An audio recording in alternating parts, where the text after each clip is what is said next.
All right, next question on you, bro. All right. So when you challenge or faced with different situations, what way do you go about as far as to look at it from a business perspective or a personal perspective? Because I know you for years. That's a good question. Yeah, I know you for years, and it's like it ain't nothing for you to, you know what I'm saying? You know, somebody come at you sideways, you. Okay. It's never been a problem. You there with it. You ain't backing down for nobody. I got you. I know the perfect answer for this shit. I'm gonna tell you what helped me with this shit. Like I said, if you was outside and you came up when we came up, then you know the type of person I am. Not saying that I'm on no bully shit, but if anybody ever came to me sideways or whatever, I always stood tall. I always stood tall. I put it that way. Like I'm gonna say, like in the middle school, from there on after. You know what I'm saying? So always. But what the fuck was I saying? How do I approach situations? What kind of helped me with that is working. I kind of understood that. You can't just fight your battles. Hey boy, watch. Stop backing up into the camera. But look, come here.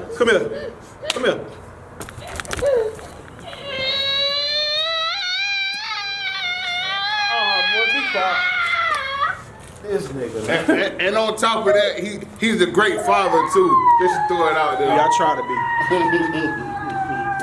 Boy, be quiet. Okay, what kind of helped me with that was, y'all gonna have to pardon me. But look, what kind of helped me with that is having a couple of altercations at work with people, because I kind of recognize, like, if I handle shit at a job like I handle on the street, I'm gonna be out of a fucking job. Yeah. Motherfuckers gonna press charges. Yeah. So I just had to kind of smarten up. Yeah. You know what I'm saying? Like, that's basically what it is. Like when you get into a lot of street shit, like you can probably handle things, you know, on a physical level, and I mean, motherfuckers are still telling you too, but I feel like the chances of somebody telling on you're probably greater at work. You know what I'm saying? Yeah. So I just had to move smarter. You know what I mean? Right, that's it. And then had to kind of let some shit roll off my back. You know what I'm saying? Like not pay attention to what everything somebody's saying. I was about to get to that too, because it's like, you know, a lot of people don't understand where, you know, when it comes to maturing, when you get to a point where you got to overlook a lot of stuff. Like, a lot of stuff you can't even address because it's not worth being addressed. You know what I'm saying? Because when you get to a certain level and you got things to lose in life. Exactly. You know what I'm saying? Like I said, you got your business going on. I mean, you're a father. All of this stuff. You know, you when something happens, the first thing that's clicking in your mind, well, I got kids. You know, I got. Yeah. My job, I got all of this stuff. I mean, this person or altercation worth me losing this over. Yeah. You know yeah. That's if you got a choice though. Yeah. Like, that's if you got a choice and a way out. You know what I mean? Yeah. But yeah, initially, man, I don't really care what nobody say. I know where I come from. And even back then, cause I think my problem back then too was I used to pay attention to like niggas who won't really bout shit anyway. Like, these was niggas who really won't do nothing. They were just running their fucking mouth, you know. So me getting into it with them, that was a waste of fucking time versus me dealing with somebody who really might try to take my life or something like that. Them niggas like, you know what I mean? It's stupid for real. Like, I definitely feel you. But it's nothing wrong with being smart. It's nothing wrong with being smart, and you know, sometimes these niggas will kill themselves, and I ain't talking about in a literal sense. But you got some people who just can't shake whatever the fuck they demons or whatever the fuck you want to call it, you know. And eventually they'll be their own demise, for real. So a lot of times we don't even really got to do shit. I'm somebody who kind of went through a lot of shit like hands on. Like motherfucker be like, you see that burner is hot, don't touch it. I go over there and touch it, and then figure out the consequences come along with that, you know. So I kind of understand that. But after getting a second chance, man, I don't pay attention to what motherfuckers say. And man, like I said, I definitely got to commend you on it, because, bro, like, your growth is, like, out of this world, bro. You know, not to say that, you know, Oh yeah. that you was, you know, one on point first, but just to see the growth. Like you tell me the same thing that, you know, the growth that you've seen in myself. It's like, yo, it's a lot of people that we went to school with ain't even here no more, bro. Oh, for real though. So there's a lot to be thankful for right now. Oh yeah. I think I got the last question, man, and I'm gonna wrap it up. What's something? What do you feel about criticism? Bro, I love it, bro.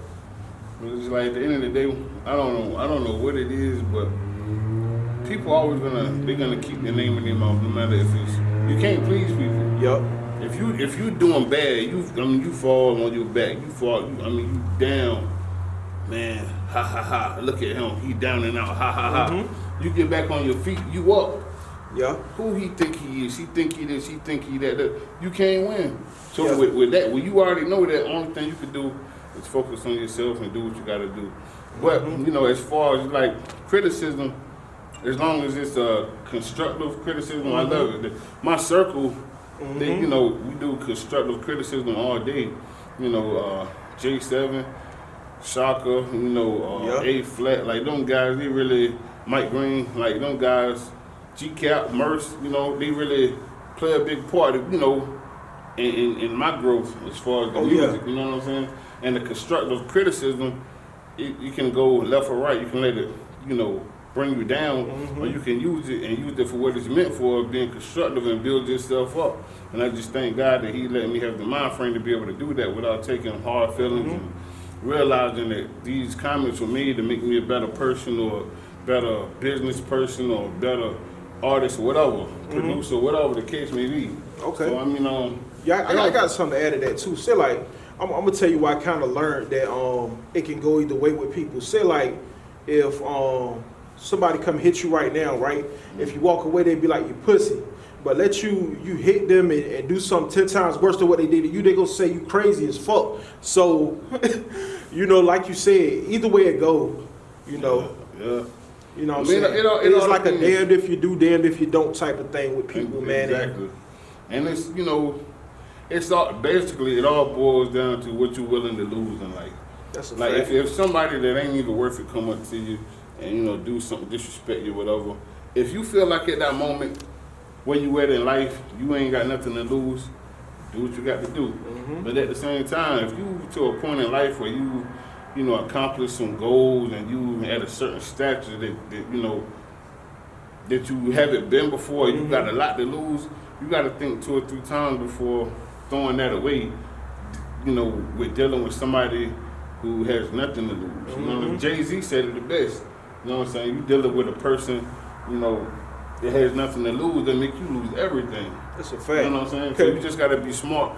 You know, with success comes a lot of responsibility. With power comes a lot of responsibility. Yeah, and like I said, you just got to know how to balance it and know when to react and when not to react. That's all. Yeah, and I think a YouTuber said that the nigga Mo3 said that he worked mighty hard to go out the way he did, and what he meant by that was that this nigga went from sleeping in a fucking car to eventually getting the way he wanted to be in life, just to go out the way that he went out, you know what I'm saying, which was in the hood or probably making a dumb decision. Like he didn't, I mean, I'm not saying don't stick to your roots, you know what I'm saying, but I think some people look at it like, say like if I come in on some gangster shit and I gain my fame from that, people over a period of time, you got some rappers who think they still got to carry on that persona or how they was in the beginning, you know what I'm saying, in order to keep that up, in order to maintain what they got going on, you know, instead of showing growth. You know and what I mean? know what you're saying, and I feel you, but a whole lot of that,